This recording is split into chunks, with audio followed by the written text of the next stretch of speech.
what we had hoped to launch in this sharing of stories of personal and professional adversity is that there are really no leaders who haven't faced times of adversity. But in starting here, start to unpack, as it were, all the complex notions around what makes a great leader, and then the even more complex and challenging subject of the differences between women leaders, who happen to be these 4 leaders on this stage, and the differences that courageous leaders and women leaders make around the world. And that's the conversation we are going to explore together, and then with all of you. And Mandela also said a wonderful thing about courage and leadership, saying that I learned that courage was not the absence of fear, but the triumph over it. The brave man or woman is not he who conquers it and does not feel afraid, but is not the one who feels afraid, but he or she who conquers that fear. So in times of adversity, or even in the personal decision to step forward, to be a leader, to take a chance, where does that courage come from? Where did that original choice come from that said, I have that courage, I have that commitment, I'm going to step forward? Mary? You're looking at me. I mean, I think my early interest in human rights and early experience was being wedged between 4 brothers, 2 older than me and 2 younger than me. So of course I had to be interested in human rights and equality issues. And I was fortunate enough at the time in Ireland to have 2 parents who completely believed in me and believed that I had the same opportunity as my brothers. And that was very unusual in the west of Ireland, and I think probably in a lot of societies. But certainly, at that time, in the 50s and then going to college in the 60s, even going to college was a bit unusual for a woman. And your choice was either to get married or be a nun. And actually, in my final year in my convent school in Dublin, I decided it was better to be a nun. And I went to the Reverend Mother and offered myself. And to my surprise, she didn't say, "Well, that's wonderful, Mary." She said, "Yes, Mary, I think you should go away for a year." And then I went to Paris, because that changed everything. But, I'm sure there's stories there we'd like to explore, Mary, but we won't. No, we put a veil over that. No, but I'm trying to sort of think about courage. I think, yes, I saw wonderful courage as High Commissioner for Human Rights on the ground in the places where people were frontline defenders. And I so admired, and I actually felt so inspired and so energized. And I would come back from visits to the DRC, to Kosovo, to, you name the places, East Timor. And I would feel energized, and people would say, "Why are you so positive, almost optimistic?" And I would say, "No, I'm just fired up by what people can do in such difficult circumstances, and stay there and do it and have the courage and resistance." And I think that's where we really see the courage and leadership. It's, those faces of those thousands of, many of them women, not all of them women, but frontline human rights defenders. I admire so much what they do and what they stand for. And so many times there are stories about the courage to step forward and the commitment to stay forward does come from those early lessons that we learn at home. I'm looking at you, Alaa, because I know your family, 11 children. You no doubt felt Mary's same feeling of having your voice heard. But what was it about what you observed at home or learned from your parents that gave you the courage to step forward and choose to be a leader? Well, I think, so as Mary had mentioned in her own upbringing, my parents were exceptionally supportive of the girls, equally so the boys. But I think the person who stands out to me most, and I love my dad, but is my mother. And the reason I say that is because in Arab culture, and actually in culture around the world, we're taught that you either have to be very hard if you're a leader. You have to be very tough. And we're taught that you have to raise people in a very harsh way. And my mother was very young when she got married, moved to a country where she didn't know the language, raised 11 children, and did it with, I think she did it with a courage that allowed for me to look at things in a different lens. So I don't believe in any way that I approached it with courage. I think that I was given opportunities where I went into medical school in the sciences because my parents were courageous enough to support me. And And that because I had done that, I looked at it in a very practical, common sense lens, as a doctor would a patient. It may not be what you would want to do, but whatever is best for the patient is what you follow through on, which was the scenario for me in Libya. And I think I was able to have that opportunity and that mindset because my mother chose to be the exact opposite of what one would anticipate a mother of 11 kids would be. And she raised her daughters to be, pediatric plastic surgeons and psychologists and stay-at-home mothers, and to have that freedom of choice. So for me, I think courage comes from home. It comes from your upbringing, and it comes from knowing that in a world where where the environment definitely shapes us, you have to be able to have something at home which grounds you and allows you to believe in yourself to the point where you can go out and run for Senate or Parliament or President or run a business or change a religion. I mean, I think that starts with who raises us and what they teach us. Reverend Canon Tutu, I think here you had a father who was one of the great leaders of our time in terms of human rights, freedom. What lessons did you take into your early choices to go into the church and to take up a leadership position there where there were clearly going to be challenges? I always say that the vocation to ordain ministry may in some way have drawn passion from my father. I think the style of ministry really draws from my mother. My mother has always had a very alive kitchen table ministry, and that was the ministry that was most visible to us as a family on a daily basis. I mean, everybody would come and have a cup of tea and tell them their woes or their joys or whatever it was that was the concern of the moment. But from both of my parents, I think what I drew was the courage to do the next right thing. And so the vision isn't, I have in mind a Nobel Prize down the road. It is rather, the person standing in front of me now needs this kind of care from me, and so this is what I am going to do. And I think that for all of us have that the capacity for that piece of courage, that piece of, I can do the next right thing. Mm-hmm. I can't necessarily see the whole journey ahead of me, but I can see this choice that's right in front of me. So much of the conversation currently about leadership is the lack of doing the right thing. We live in a political landscape now where the headlines about political corruption, the break between the trust of the governed and the people who are governing, has raised additional concerns about what it takes to be a leader, and particularly a leader who leads from moral values. And Halla, you're in a campaign now for the presidency, and you are living in a time in Iceland where there is an unexpected disruption in a country with stories of corruption at the top. So how have you addressed that from the perspective of someone putting themselves forward to be the leader? Well, maybe just to go a little bit back from that, I also want to appreciate that fact that I was raised by hardworking parents who gave me good principles and provided me opportunities. But I took a lot of inspiration from the women who came before me. So I feel incredibly lucky to be born in Iceland in spite of our difficulties from time to time. But when I was only 7 years old, women in Iceland did an incredible thing. On October 24th in 1975, which happened to be my mom's birthday, they took the day off, or they went on a strike. And they did no work, whether they worked at home or held professional positions. And they literally brought the country to its knees. Nothing worked in Iceland that day.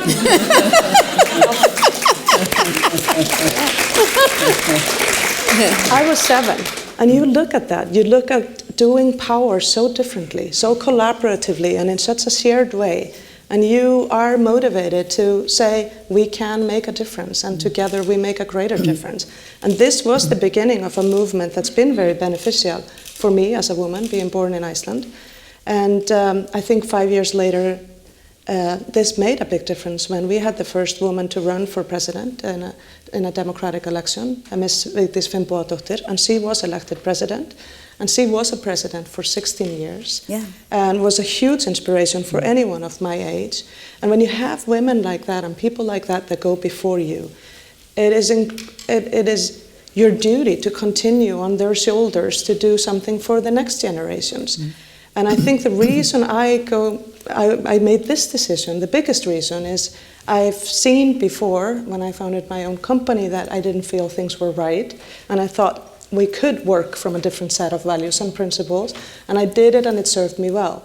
Well, for a few years now, I've been feeling like we haven't learned enough from what happened in 2008, whether it be in Iceland or in the world. And I feel like, how can I just sit back and have a conversation around another dinner table about that and not ask, what can I do? How can I serve? And how could I possibly offer myself up to the next phase in change in the world for the better? Which is not about fixing Excel, because we fixed a lot of things in Excel in Iceland. So our economic growth is up, our unemployment is down, we fixed a lot of things there. But the social contract broke in 2008. And it became very apparent just last week that we haven't learned enough and fixed enough, and we're not working from the principles that the people of Iceland want to work from. So I'm so proud again to be Icelandic, because what happened in Iceland, the people of Iceland, now women and men of all ages, of all political backgrounds, came out and said, these are not the values we embrace in Iceland. These are not the principles we want to build our society and our social contract on.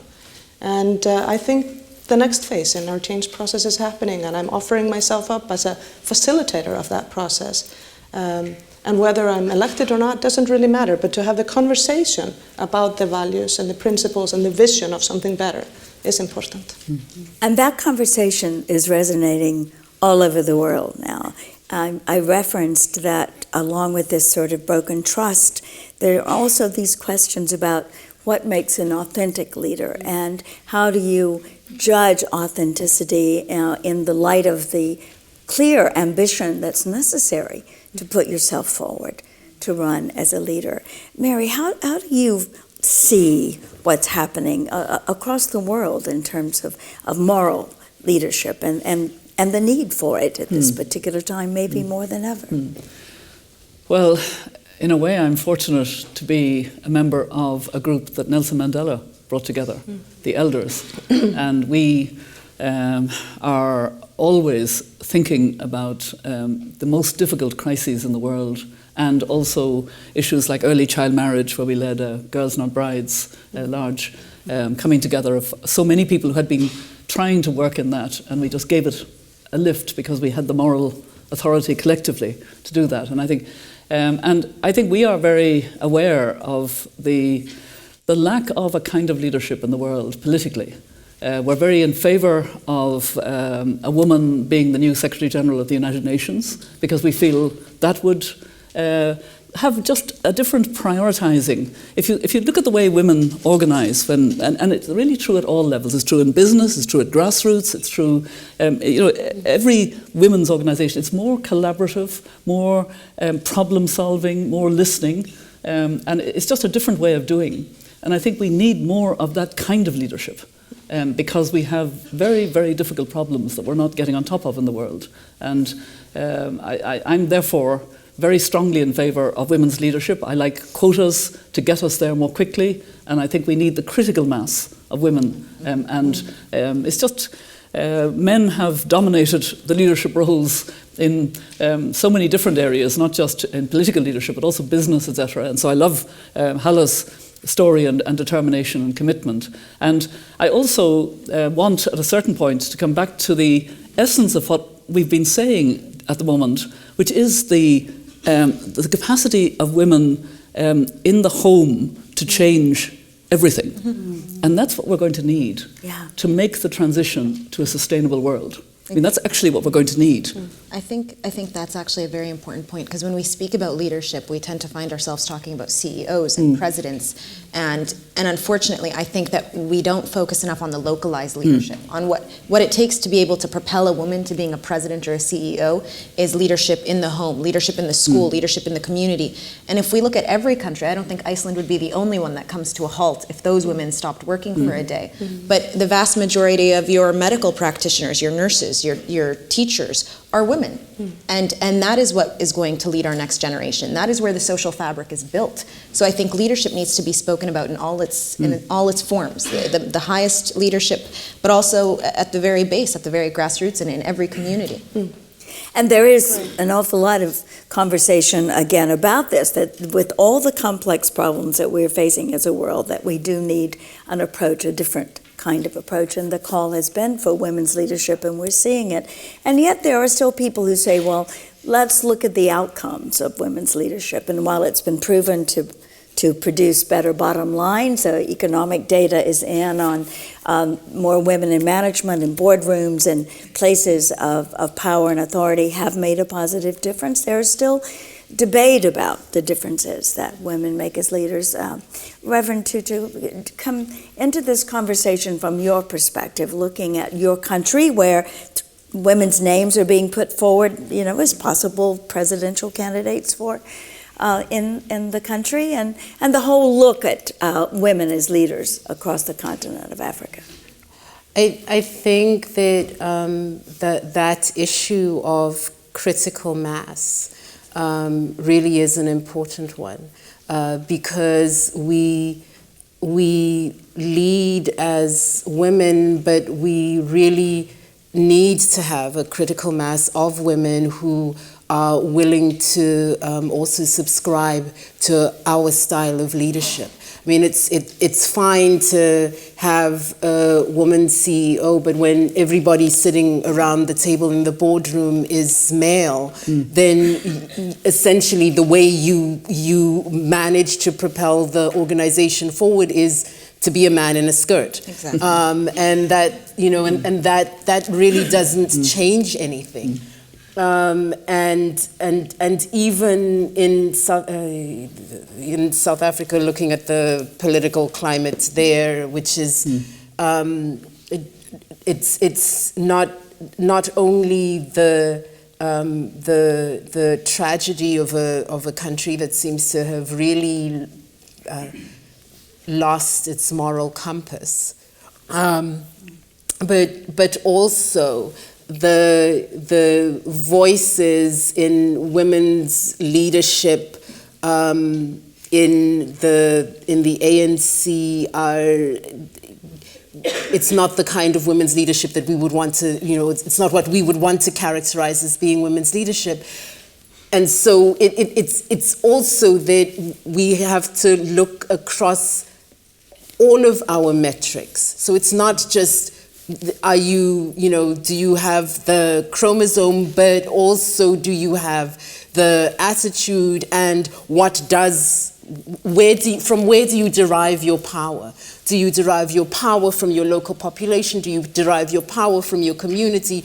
Do you derive your power from your party? Is it something that is handed to you by the men in positions of power and authority, in which case you're beholden to them for your power, and so you're always protecting and subscribing to their way of doing things, and then you're not in a position to change anything, and that I think is also it's crucial for us to not only look at the gender matrix, but to say, okay, where is your power? Is your power in being a woman? Because sometimes that's exactly the place of power.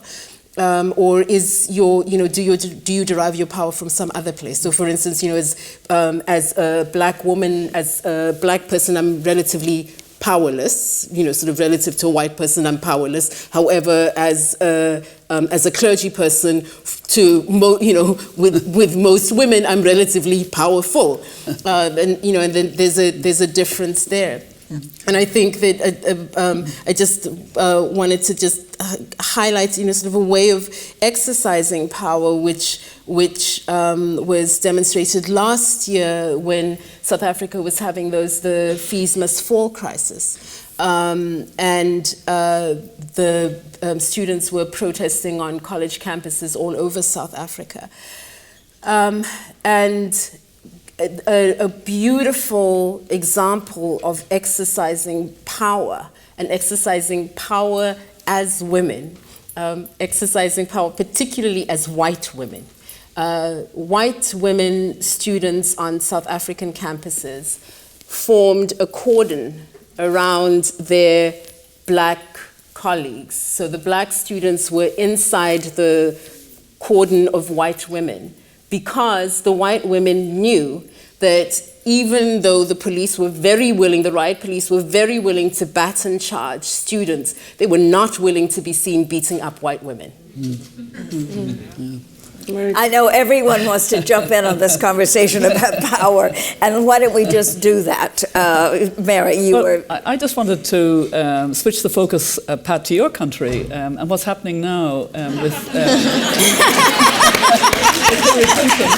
And I thought that might come up. That's right. The fact that so many young millennials, young women, resent being, sort of somehow pushed into, she's a woman, for goodness sake, support her. And I wanted to ask Halla, yes. You were talking about Vigdis, who was a great friend of mine. Yes. I love Vigdis, and the women that came before you. What do the millennials, what do the younger women in Iceland feel? Have they got a different reference point? Because I think that's really important. Yeah, we've had some really interesting things happening on behalf of young women in Iceland. So we have sort of the next phase of the feminist movement, and it's very different from the one in the 70s. And so we recently had something called Free the Nipple, which is basically young women in Iceland said, enough is enough. This is to feed children. This is part of my biology, and we had young parliamentarians, and everybody attend our public swimming halls and even our parliament building, freeing the nipple. And, I'm going to be very honest here. There were some of us at my age, and I don't consider myself all that old, and I'm pretty progressive, I think, that I wasn't sure about this. I have a 12-year-old daughter. She doesn't have anything to free yet, but I'm not sure I wanted her to free anything. So this was a challenging thing for us. So we actually had lots of meetings that day that this became like a social media campaign and talked, and a lot of people reacted. People thought, this is not a good way to go. But then I thought, what? The young women are actually redefining what it means to claim power. And they were claiming power over their body in a very effective way. And creatively objectifying to all the sexualization that is done with women's body. And it made an impact. So I'm so proud of our young women and the women that are coming after me. And I actually look, and I think they are redefining power, and not just young women, but men. And because when we founded our investment firm, we said we wanted to put feminine values into finance. And so the idea was not that masculine values are wrong. The idea was that sameness and herd behavior is wrong, and we need better balance. And so I think what's happening with the young people, the millennial generations, their values are becoming more mixed of feminine and masculine values. They are actually in better balance between work and life, between the gender issues that we have. And I'm not sure we have all realized that. And so I have great hope. And when I'm here this week, all of these people that equality is a non-issue to, it's just taken for granted. That's where I want us to get. And in order to do that, we need more women around the key decision-making tables. We can't have men gathering at 10 at night, all the same people making big decisions anymore. And I believe in gender quotas for that. I fought for that in Iceland. We got there for the boardroom just a few years ago. And it's not just women that are happy about it. Men overwhelmingly are. It changed the boardroom dialogue. It changed the way we look at business. We have a bigger definition of success as a consequence of it. We have a long way to go, but our corporate governance is better. Our businesses are better when we have the balance. I want to come back to quotas and other paths to greater equality, but we have a millennial sitting among us, and so we need to hear your thoughts on this intergenerational concept about leadership. I think it accentuates actually the intergenerational conflict that exists within the women's movement, because in the 1970s and 80s and 90s, women's rights was not as common as it is now, and in order to fight for it, you did have to adapt, and I completely respect and appreciate that, because activists like me would not be able to do the work we are doing had it not been for an earlier generation which worked within a power structure that existed and had to mold themselves to that power structure. So I respect that. However, we've come to a point now where unfortunately my generation has seen a lot of women leaders turn into, yes, men with skirts. They become part of the system, they adopt the system, and if anything, they play the game better than anybody else, because that's the only way they could get to where they are. And from my own personal perspective, and I think one that many women my age and men my age share, is it is inevitable that we're going to have women's leadership. I mean, I don't doubt for a second that we're going to have women's leadership, be it in America or anywhere else in the world. There are inevitabilities. So you're going to have a woman president, but it has to be the right one. So it's not, gender cannot be the only point, but we have so many different identities now. I'm a woman, I'm a Muslim, I'm young. I mean, all those different identities come into play. And when I look at a leader, you can't just be a woman, but you have to be a woman who respects and identifies all of my beliefs and all of my identities and says, okay, so I see you as a young person, this is what I can offer you in terms of education and healthcare. I see you as a mother, this is what I can offer you in terms of childcare, etc. So to me, it becomes much more rounded, and it can't simply be because of her gender. She has to be a person who I would vote for if she were a man, is the way I define it. So if you have those kind of values, then... So it's about the values more than... It's about the values, and I think we also have we have this imbalance where we say, well, you know, masculine leadership and feminine leadership. And I think even we as women are unfair. Because when a woman is tough, everybody's like, oh, she's being such a man. And that's not what I mean by being I think women need to be tough. I think any leader needs to be tough. Any leader needs to be compassionate. Any leader needs... But when men do it, it's this phenomenal quality. It's, oh, you know, so-and-so cried at a speech about the soldiers passing away. What a great guy. And if a woman does it, she's emotional. So I think we as women also need to be fair. We need to be able to judge both by that same metric of, if you are compassionate, okay. If you are honest, okay, and take it from there. But I think gender alone is no longer a deciding factor for me.